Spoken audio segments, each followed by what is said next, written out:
There's something I need to walk you through, and I'll be up front. On the surface, it sounds completely unremarkable. The Cleveland Browns posted some off-season workout photos. That's the whole news item. No trade, no contract, no announcement. Just pictures from a voluntary session at the facility. But I've been sitting with these images, thinking carefully about what they actually document and what they deliberately omit. And I've reached a point where I can't look away from what they're saying. Because when you read them in the full context of everything surrounding this quarterback competition, they're saying quite a lot. Shedeur Sanders is in those photos, working, engaged, in the building on a morning when his contract gave him every right to be anywhere else on earth. A genuine cross-section of his teammates made the same choice. Established offensive linemen, veteran receivers, defensive contributors with real roster standing, specialists, real professionals with zero external obligation compelling their presence. And the two other quarterbacks competing for the starting role, Deshaun Watson and Dillon Gabriel, were nowhere in any of it. Not in the photos. Not, by all available accounts, in the building. Now, before I go anywhere with this, let me be clear about something, because I think honest analysis requires it. I'm not treating a single missed voluntary session as evidence of moral failure or competitive collapse. There are plausible, legitimate explanations for any player's absence from an optional workout: medical schedules, personal circumstances, rehabilitation protocols that haven't been made public.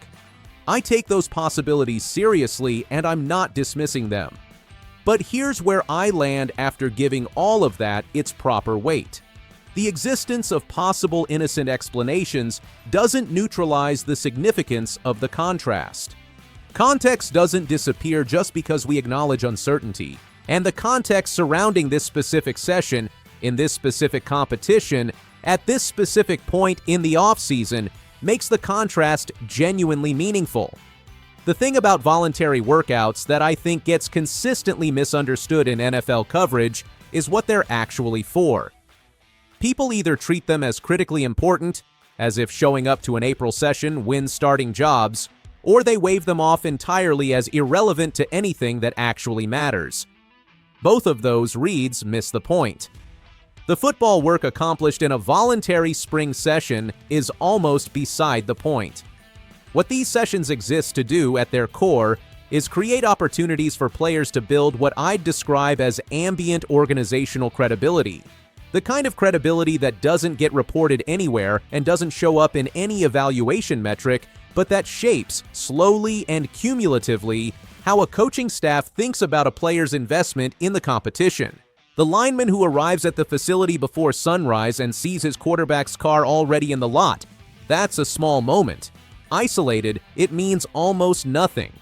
But stacked against 50 other small moments exactly like it across an entire offseason, it becomes part of the answer to the question every coaching staff is always quietly asking: who actually wants this? Shedeur's answer to that question has been consistent from the moment he got to Cleveland. Not just this week. The voluntary workout is the latest visible evidence of a pattern that has been running all offseason. Every report from people with genuine facility access describing a player fully committed to this preparation.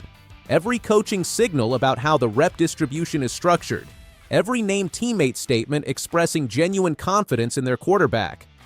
The pattern is the story. Any individual piece of it, the workout included, matters primarily because of what it adds to the pattern.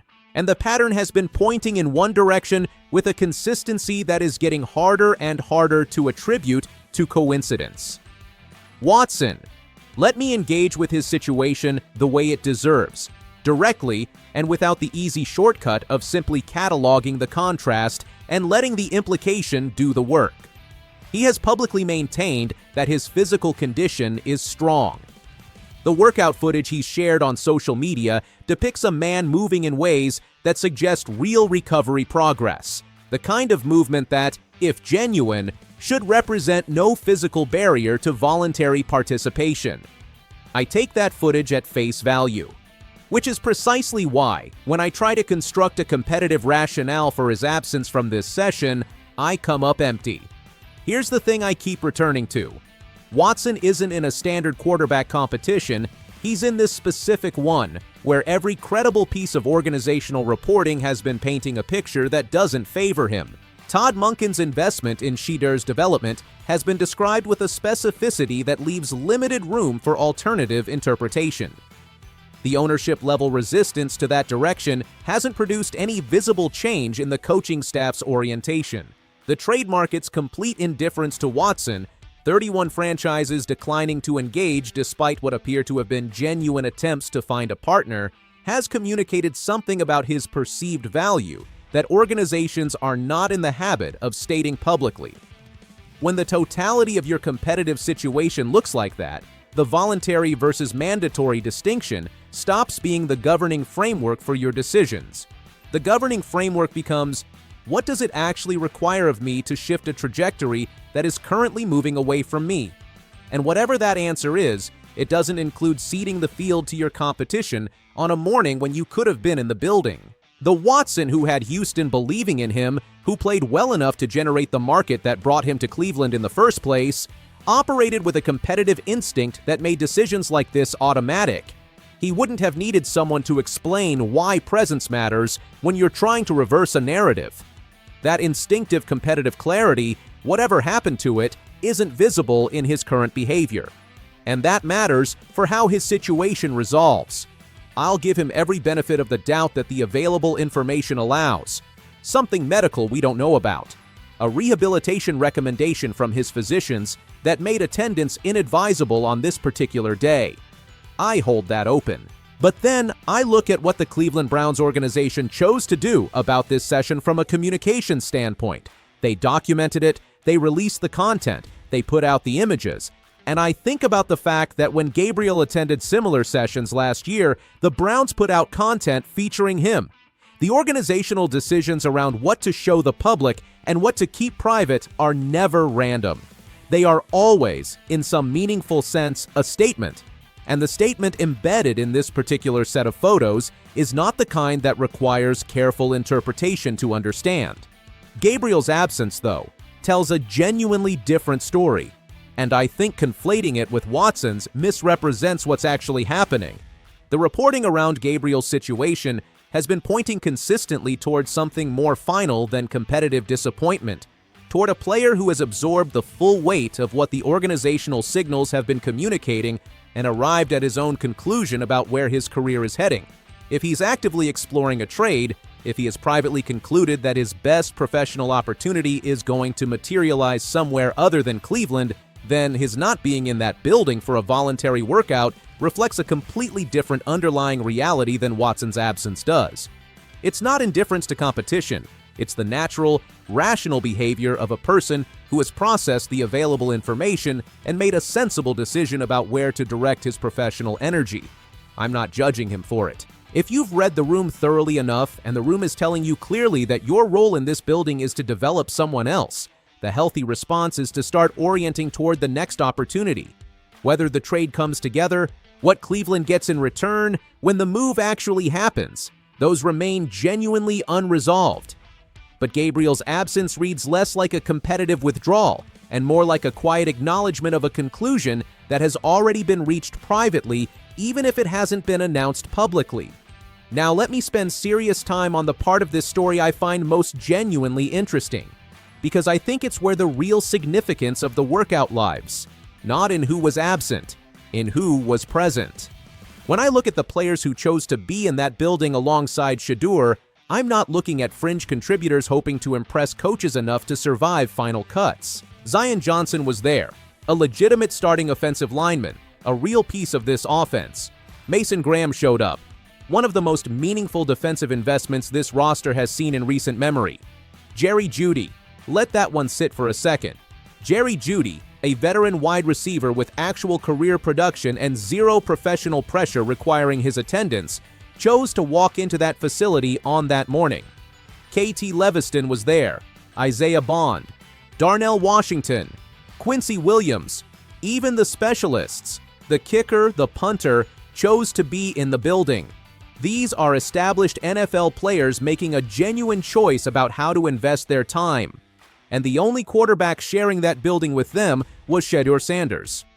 When I really sit with what that means, beyond the simple contrast with the absentees, something substantial emerges. The offensive linemen who are going to form the protection structure around Shedeur this season, the players whose individual decisions in the trenches will determine whether he has time and space to operate or spend September getting hit, are building a personal relationship with him in an informal, unhurried environment that simply doesn't exist once the competitive pressure of training camp kicks in. What gets constructed during time like this isn't professional familiarity. It's something more personal than that, the kind of connection that makes a tackle hold a block an extra half second because he's not just protecting the guy whose name is on the depth chart, he's protecting someone he actually knows. The receivers developing chemistry with Shedeur during these voluntary sessions are building timing and trust, and the wordless communication that elite passing games require, and they're building it around him specifically because he was the only quarterback who showed up for it. Every relationship formed in that building this week is his relationship. Every impression made was made by him. The relational infrastructure being constructed during this offseason is being constructed entirely around one quarterback, because one quarterback made the choice that made it possible. None of this appears in any box score. No analytical system quantifies it. But every veteran football person, every coach who has spent years understanding how locker rooms actually function versus how they're supposed to function, carries a visceral understanding of what it means to have a quarterback who genuinely has the room versus one who has the starting designation without the organic trust underneath it.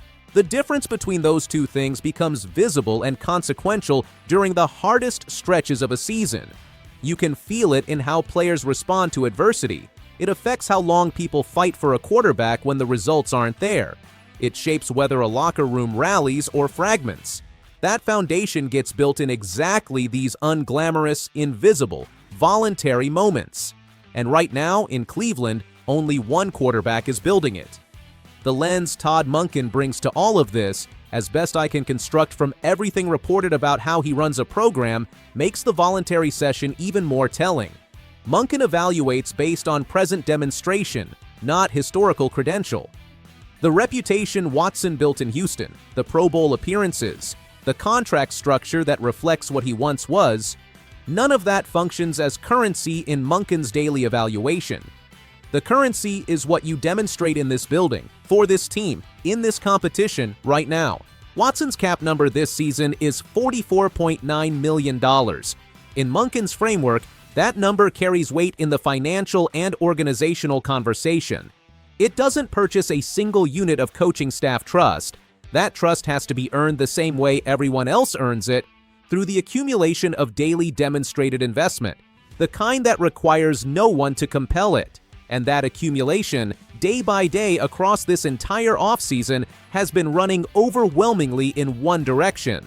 I want to be straight about the limits of what I'm claiming because I think overreaching would undermine the genuine substance of what's here. This competition isn't formally concluded. Training camp hasn't opened. The preseason games that allow coaching staffs to evaluate players under actual competitive conditions haven't happened. I'm not declaring the outcome as though it's already been formally confirmed, because it hasn't been.